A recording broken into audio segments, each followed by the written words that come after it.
Hey guys, I haven't been on here for a while and I wanted to come on and talk to you about some stuff about IBS and about some things that are coming up for me that I'm really excited about. Now, you might notice this thing right here. This is my awesome microphone. It gives us great sound on these videos and on my upcoming podcast, but I cannot figure out how to get a nice view of me and what's going on here without having this just a little bit in the frame. So please ignore it. I'm not a tech person. I know about gut health and that's what I'm here for. So anyway, so you might notice a very nice addition to the wall behind me, and that is the Bristol stool chart. That's right. I am sick of posting links to the Bristol stool chart on all of the videos that I make. So I have purchased one and it's metal and it hangs on that nice little string there. That's how it came. But you know what? A client of mine suggested that I frame it so that it can look pretty and nice like all of the other things behind me. And I'm totally going to do that. I haven't done it yet because it was just yesterday that I spoke with her and she gave me that idea because I didn't realize you guys don't know that it's metal. It just looks like a piece of paper hanging on the wall. So I'm totally going to frame it. It's going to look even better. My poop chart. That's right, because that's how I roll. So today I wanted to talk to you about okay, what happens? What does that mean when you eat a salad and less than half an hour later, you feel like you've eaten a whale, right? Well, that used to happen to me a lot. I would get so bloated after meals, and it's because I had IBS. And honestly, we are all a work in progress. This kind of stuff does creep up on me every once in a while. And then I have to look at what I'm doing because I did figure out what it was for me. It happened to be both a candida overgrowth and a lack of lactobacillus, like a horrific lack of lactobacillus. And a lot of times those two things go hand in hand. If you're lucky, like a couple of my clients, all you have is the lack of lactobacillus and you don't have the horrible candida overgrowth yet. And yay, then you don't have to kill candida. You just have to balance your gut.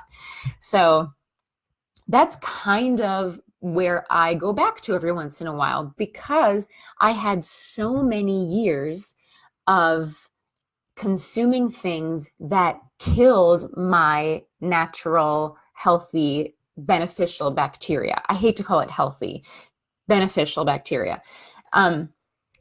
Because for years, I was taking birth control pills. I would get sick and take antibiotics. And that is not good for anyone. These are things that kill gut bacteria.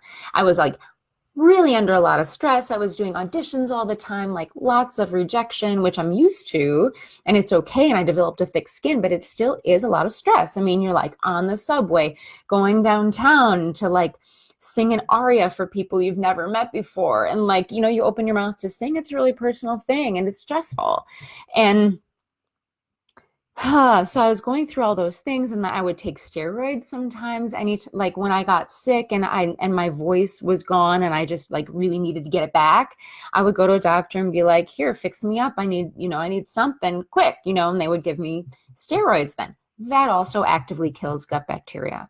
So there's so many things that I was doing to make that happen for so many years that I know how to get my gut in that place where everything is good and working together and we're pooping good, we're digesting good, everything's fantastic. But sometimes life gets in the way and my stock of sauerkraut diminishes. And what happened a couple weeks ago, I went to the local grocery store because I wanted to make sauerkraut. So I was going to buy some cabbage. And I found some organic cabbage. I mean, you should never do this with cabbage that has bug spray on it, obviously. I found some organic cabbage and I was going to pay for it and they were going to charge me $9.50 for it, which just tells me that they clearly had it set up wrong in their computer system. one head of cabbage should never cost $9.50. So I didn't buy it. And then that kind of made me go like a total of like 2 or 3 weeks without sauerkraut. So, and as I always tell my clients, like sauerkraut is one of the homemade sauerkraut is one of the best ways you can get beneficial bacteria into your gut because it's live and active and really working. So I was still taking probiotics. No, actually, I wasn't still taking probiotics at that time. My probiotic bottle was empty too, and I had to order them from Amazon. And I was just like, life got in the way. There's a long way of saying life got in the way.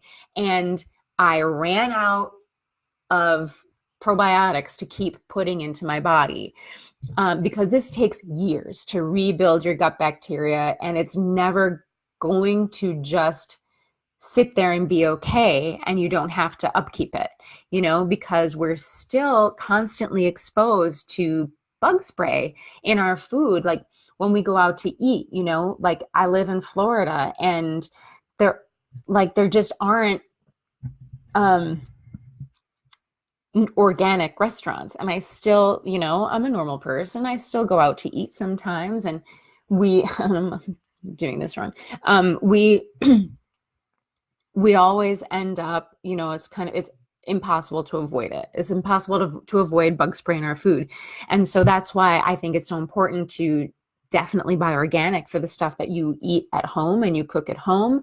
But when we go out, we're always exposed to that stuff. And then you have to balance it out by taking your probiotics and eating a ton of sauerkraut, So this is what this week's blog post is about. I'm taking a little bit of a different angle on it for this video, but I want you guys to understand that these things that you're feeling, these IBS symptoms, there's a lot that can be done about that, okay? I had IBS for the first 39 years of my life, and this is not just like some kind of a syndrome that I was comfortable just owning and accepting and saying, I have IBS.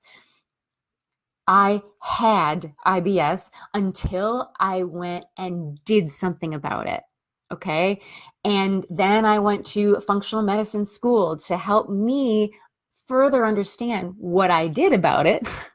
And then so that I could then help others do the same thing, because IBS is running rampant in this society that we have right now because of all of the things that we do to kill our gut bacteria.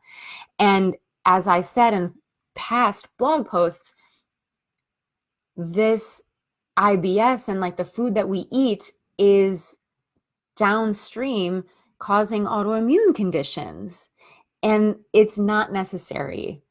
And luckily for me, I caught my IBS and reversed it and repaired my gut in time before I would have gotten that far to get like an autoimmune disease. So I never came down with that. And my wish for you is to catch it in time so that you also don't develop an autoimmune disease. And now with autoimmunity, I'm talking not only really, really scary things like MS, I'm talking just like arthritis that people think, oh, this is just normal. This is just a byproduct of getting old, right?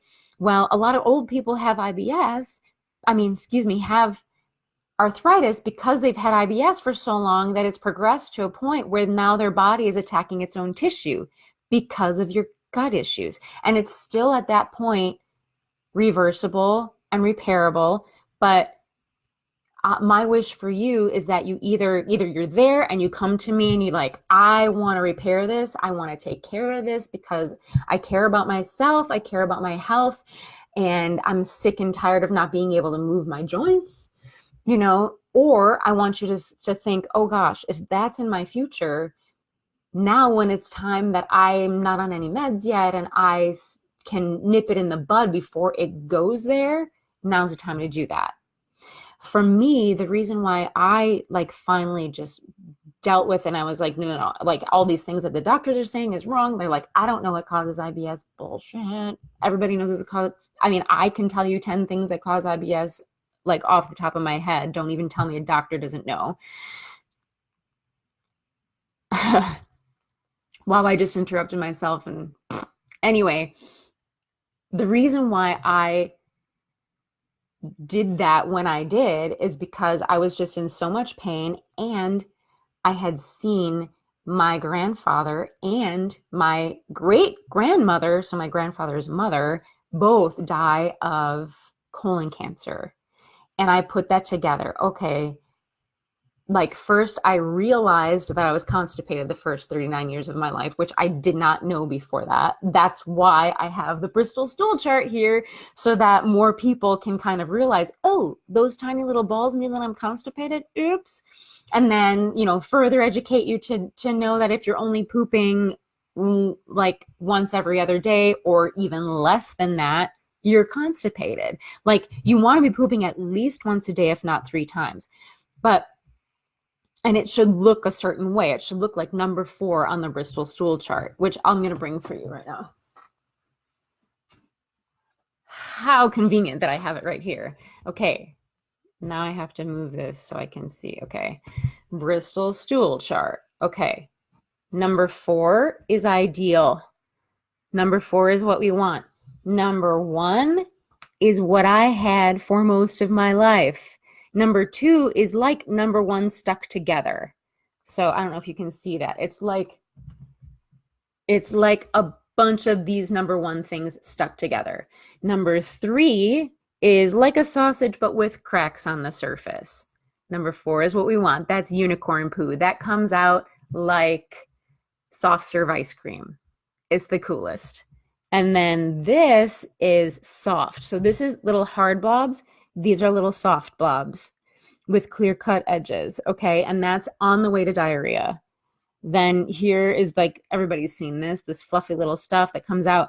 And then this is just straight up water. This is like just way too much water coming out, right? So this is from completely dried out to way too much water coming out. And what we want is something exactly in the middle, number 4 on the Bristol stool chart.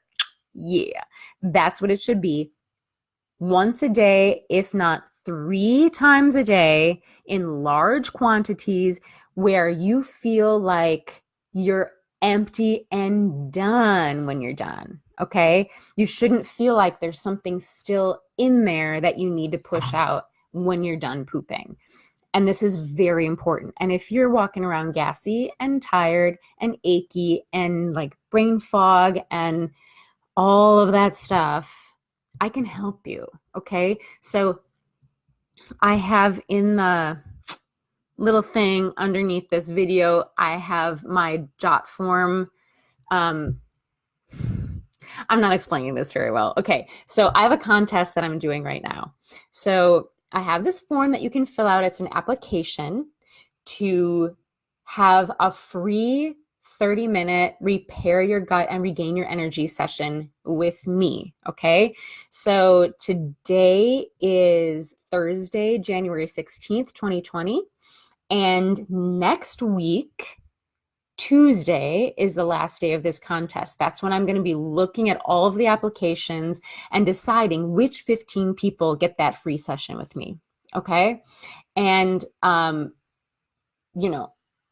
complete transparency, I'm hoping to get some clients out of this. I'm hoping that some of you will see the value in this and want to keep working with me. So that's all up to you. So, but this free session is yours no matter what. Like, if you don't want any more of it, then that's fine with me too. I'm just here to be able to help you. And I'm happy to do that for free during this contest. Okay. So go ahead and apply. And I'm going to be looking at the applications next week, Tuesday. And then I'll send emails to everyone who gets one of those slots on Wednesday. Okay. And then we'll talk to you after that. So the link is in here. And if you're watching this later on YouTube, I'll put the link there too. Okay. Okay. So you guys have a great week. That's it for me for today. Oh, oops. Didn't mean to say goodbye quite yet. I'm super excited because I am starting a podcast with a brand new buddy. So like, fingers crossed that this is going to work. It's going to be called What's Up Down There. And we will be discussing two very embarrassing subjects that people don't like to talk about or share about, but they're very curious about. And a lot of people want to improve these things about their own lives. So it's going to be about sex and poop, or sex and gut health is like a less fun way of describing it. So this podcast is going to get down and dirty about details, how you can make your sex better, why things are going weird and wrong in the bedroom, and how you can fix it. And like, you can write in questions about it. You can share crazy stories. And then it's also going to be about the same kind of thing, but about digestion and poop. Okay. So that's going to be like, you'll be able to write in about, like your crazy poop stories. And I'm going to share some crazy poop stories too, because I have plenty of embarrassing stories of, like, one of them is about how I shit my pants on the subway. Yep, that happened. But I'm going to tell the whole story on this podcast at some point. And so I'm really excited about it. We're going to have some great guests who know more than I do about all this stuff. My partner in this knows more than I do about sex. She used to be a doula, and she knows a lot about hormones and pregnancy and fertility, and obviously giving birth as well. And she's like a sex expert. And so I'm the poop expert. She's the sex expert. And we're going to have this podcast, and it's going to be fun. We're going to be like, try to be silly on there and make it enjoyable for you to learn stuff about sex and poop. And so I'm really excited about that. So that is coming up. Oh, the title of this podcast is What's Up Down There. I'm so excited. It's going to be great. Okay. So now that's it for me for today. I'll see you guys soon. Okay. Bye.